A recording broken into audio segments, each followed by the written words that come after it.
आज जानेंगे आखिर क्यों माता सीता रावण को देखते ही घास का तिनका उठा लेती थी। क्या है इसका रहस्य? अगर अभी तक अपने हमारा चैनल को सब्सक्राइब नहीं किया तो प्लीज चैनल को सब्सक्राइब करें और बेल आइकन जरूर दबाएं ताकि ऐसी ही खास वीडियो आपको जानने और सुनने को मिलती रहे।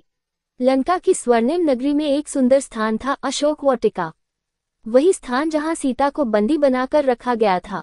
चारों ओर ऊंचे ऊंचे पेड़, रंग बिरंगे फूल और सुगंध से भरी हवा थी, परंतु उस सुंदरता के बीच सीता जी का मन दुख से भरा हुआ था। उनके हृदय में केवल एक ही नाम गूंजता था, रामा। दिन रात वे श्रीराम का स्मरण करती और प्रार्थना करती कि जल्दी ही वे आकर उन्हें इस दुख से मुक्त करें। अशोक वाटिका में राक्षसियां उनकी पहरेदारी करती थीं और उन्हें डराती धमकाती रहती थीं, लेकिन सीता जी का विश्वास अटल था। एक दिन लंका का राजा रावणा अशोक वाटिका में आया। उसके साथ कई राक्षस और राक्षसियां थीं। रावण का व्यक्तित्व बहुत प्रभावशाली था, 10 सिर, 20 भुजाएं और स्वर्ण आभूषणों से सजा हुआ शरीर।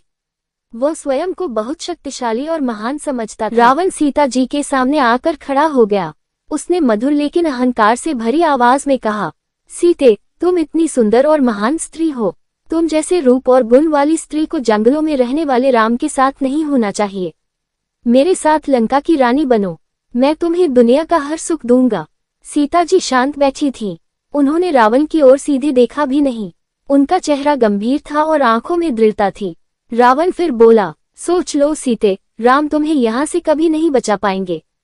मेरी शक्ति के सामने कोई टिक नहीं सकता।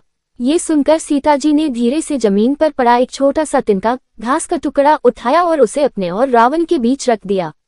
ये देखकर रावण कुछ क्षण के लिए चकित रहा और सीता जी से बोला, तुम किस प्रकार की नारी हो? क्या तुम्हें ये तिनका राम से भी ज्यादा प्यारा है? रावण के इन शब्दों को सुनकर सीता माँ कुछ नहीं बोली और उनके आंखों से आंसू की धारा बहने लगी। वह उन पलों को याद करने लगी जब वह श्री राम से विवाह कर अयोध्या नगरी आई थी। नववधू होने के कारण उनका अयोध्या में खूब आदर सत्कार हुआ था। सीता माता का गृह प्रवेश भी बड़े उत्सव के साथ मनाया गया था। इसी वक्त एक ऐसी परंपरा भी निभाई गई जिसमें इस घास के तिनके का रहस्य भी छुपा हुआ था। नई नवेली दुल्हन जब घर आती है तो उसके हाथ से कुछ मीठा पकवान बनवाया जाता है ताकि जीवन भर परिवार के सभी सदस्यों के बीच मिठास बनी रहे। इसी परंपरा को निभाते हुए सीता माता ने भी खीर बनाई थी। खीर बनाने के बाद माता सीता ने राजा दशरथ समेत परिवार के सभी सदस्यों को भोजन पर आमंत्रित कर सभी ऋषि मुनियों को खीर परोसने शुरू किया था। भोजन शुरू होने से पहले ही उसी वक्त तेज हवा का झोंका आया और एक तिनका राजा दशरथ जी की खीर में गिर गया। माता सीता ने तिनके को खीर में गिरता हुआ देख लिया, लेकिन सीता माता के समक्ष ये दुविधा खड़ी हो गई कि वह खीर में हाथ कैसे डाले। इस स्थिति में आकर सीता माता ने उस तिनका को घूर कर देखा। सीता माता के मात्र घूरने से ही वह तिनका जलकर भस्म हो गया। सीता जी ने ये देख संतुष्टि महसूस की। उन्हें किसी ने नहीं देखा, परंतु उनके इस चमत्कार को राजा दशरथ जी ने देख लिया था। खीर खाने के बाद दशरथ जी अपने कक्ष में जाकर सीता जी से कहते हैं